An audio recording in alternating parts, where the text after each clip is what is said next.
दोस्तों, झारखंड में विधानसभा चुनावों का ऐलान अभी किसी भी दिन हो सकता है। ऐसे में झारखंड और झारखंड की सियासत गरमाई हुई है।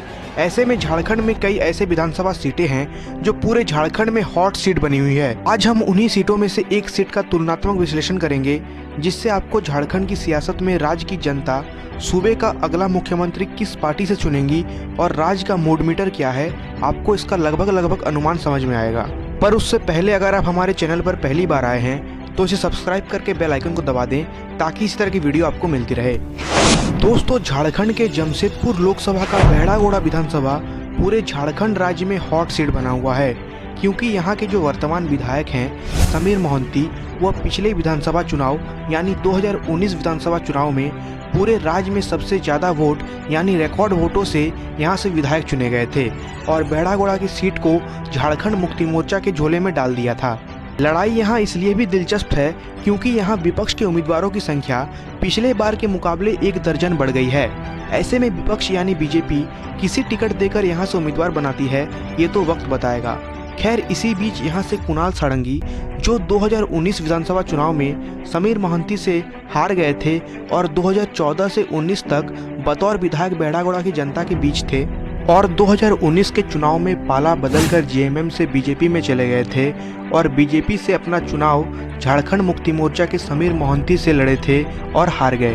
पर आज स्थिति ये है कि कुणाल सारंगी बीजेपी से इस्तीफा दे चुके हैं और वर्तमान में किसी भी पार्टी में नहीं है और अभी निर्दलीय चुनावी रण में कूदने की तैयारी कर रहे हैं। ऐसे में क्षेत्र की जनता दोनों के कार्यकाल का विश्लेषण कर रही है। बेहड़ागोड़ा विधानसभा के चाय टपरियों, गाँव के गलियारों में यही चर्चा है कि किनका कार्यकाल बेहतर था, कुणाल सारंगी या समीर मोहंती। तो आज आरएन नॉलेज वर्ल्ड आपके बीच इन दोनों विधायकों के कार्यकाल का एक तुलनात्मक विश्लेषण करेगा। दोस्तों, कुणाल सारंगी पर ये आरोप लगते रहे हैं कि ये हमेशा बेहड़ागोड़ा की जनता को बांटने का काम किए हैं। दोस्तों, आपको बताते चले कि बेहड़ागोड़ा विधानसभा 2 मूल क्षेत्रों से बना है, बेहड़ागोड़ा और चाकुलिया। वही पूर्व विधायक कुणाल सारंगी का पैतृक आवास बेहड़ागोड़ा में है और वर्तमान विधायक समीर मोहंती का पैतृक आवास चाकुलिया के बेंद में है। कुणाल सारंगी पर आरोप लगते रहे हैं कि ये बेहड़ागोड़ा और चाकुलिया को बांटने का काम किए हैं। इन दोनों क्षेत्रों को इन्होंने अलग अलग नज़रों से देखा है। आरोप ये भी लगे हैं कि इन्होंने ना बेहड़ागोड़ा के और ना चाकुलिया के किसी भी क्षेत्र के एक भी विकास कार्यों को राजकीय पटल पर अपने कार्यकाल के दौरान नहीं रखा। इस विधानसभा में शिक्षा और स्वास्थ्य, जो मूलभूत जनता की आवश्यकताएं हैं, इन पर कोई भी सुधार इनके कार्यकाल में नहीं हुआ। ये आरोप इन पर क्षेत्र की जनता लगाती रहती है। वहीं दूसरी तरफ समीर मोहंती के नाम की चर्चा बेहड़ागोड़ा विधानसभा पर जोर पकड़ती नजर आ रही है और देखा जाए तो इनके कार्यकाल में ऐसे विकास कार्यों का शिलान्यास और लोकार्पण हुआ है जो आज तक बेहड़ागोड़ा विधानसभा के इतिहास में किसी भी विधायक ने नहीं किए हैं। दोस्तों, शिक्षा, बेहड़ागोड़ा विधानसभा में शिक्षा की मूलभूत आवश्यकता को यहाँ के किसी भी जनप्रतिनिधि ने बेहड़ागोड़ा विधानसभा के 24 वर्षों के इतिहास में ध्यान में नहीं लिया था। ये विधायक समीर मोहंती की ही सोच थी और इन्हीं के प्रयासों से आज बेहड़ागोड़ा विधानसभा के चाकुलिया में राज्य सरकार ने विश्वविद्यालय बनाने की स्वीकृति दी और उसका शिलान्यास भी हो चुका है। विधायक समीर ने बेहड़ागोड़ा तथा चाकुलिया के 22 सालों की मांग को पूरा किया और शिक्षा एक ऐसी मूलभूत आवश्यकता है जिससे युवा पीढ़ी का निर्माण होता है और लोग कह रहे हैं कि बेहड़ागोड़ा की युवा शक्ति के शिक्षा के शिल्पकार विधायक समीर ही हैं। दोस्तों, इसी तरह इस क्षेत्र की बिजली व्यवस्था इतनी लाचार थी कि 2014 से 2019 तक बेहड़ागोड़ा की जनता तत्कालीन विधायक कुणाल सारंगी के दरवाजे पर गुहार लगाई कि क्षेत्र की बिजली व्यवस्था को ठीक करे, पर कुणाल इस विषय पर जनता को राहत पहुंचाने में विफल हुए।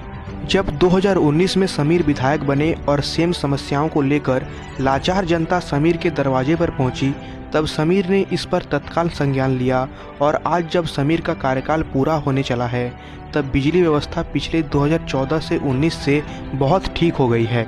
लोग कहते हैं कि अधिकारी समीर के नाम से बिजली काटने से डरते हैं।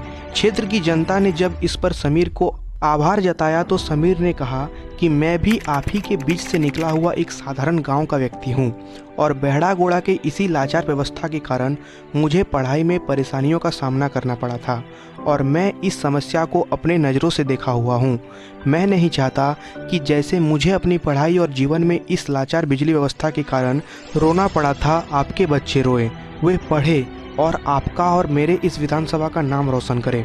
दोस्तों, ये छोटी छोटी बातें बहुत बड़ी होती है कि एक व्यक्ति कितना भावुक है। खैर, बेड़ागोड़ा विधानसभा क्षेत्र का सौंदर्यीकरण दोस्तों सुनने में ये आम बात लगती होगी, पर समीर ने अपने चाकुलिया और बेड़ागोड़ा क्षेत्र के सौंदर्यीकरण में भी ध्यान दिया है, ऐसा लोग कह रहे हैं। समीर कहते हैं कि आप अपने घर में रहते हैं तो उसको साफ रखते हैं और सजाते भी हैं।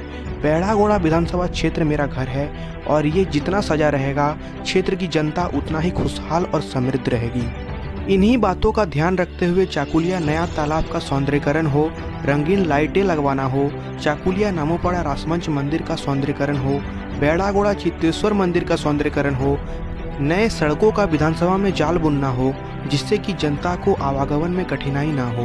अब बात करते हैं इन्होंने अपने क्षेत्र की जनता को अपने स्तर पर क्या क्या सेवाएं दी हैं। दोस्तों, स्वास्थ्य चिकित्सा इस क्षेत्र में ध्वस्त थी और आज भी ये एक बड़ी चुनौती इस क्षेत्र में बनी हुई है। अगर कोई दुर्घटना हो जाती है तो इस क्षेत्र में प्राथमिक चिकित्सा भी होना संभव नहीं हो पाता है। चिकित्सा के लिए क्षेत्र की जनता को बंगाल स्थित झाड़ग्राम सामुदायिक स्वास्थ्य केंद्र या उड़ीसा स्थित बारीपाता जाना पड़ता है। समय पर रेफर न होने के कारण कई पेशेंट अपनी जान गंवा देते हैं। उसी को ध्यान में रखते हुए अपने तरफ से इन्होंने 6 से 8 एम्बुलेंस को अपने स्तर पर काम पर लगवाया। अब सही समय पर रेफर और इलाज हो जाने की वजह से मरीजों की जान बच जाया करती है। बेड़ागोड़ा में टूरिज्म को भी इन्होंने खूब बढ़ावा दिया है। चाहे गोटाशिला और कनायसोहर पहाड़ का सौंदर्यीकरण हो, कई सौ एकड़ में फैले चाकुलिया में बने पार्क हो, चाकुलिया नया बाजार स्थित भव्य टाउन हॉल का निर्माण हो, ऐसे कई सारे इंफ्रास्ट्रक्चर का काम समीर ने किया है। अब देखना ये है कि क्षेत्र की जनता किसे अपना आशीर्वाद देती है और बेड़ागोड़ा से विधानसभा भेजती है।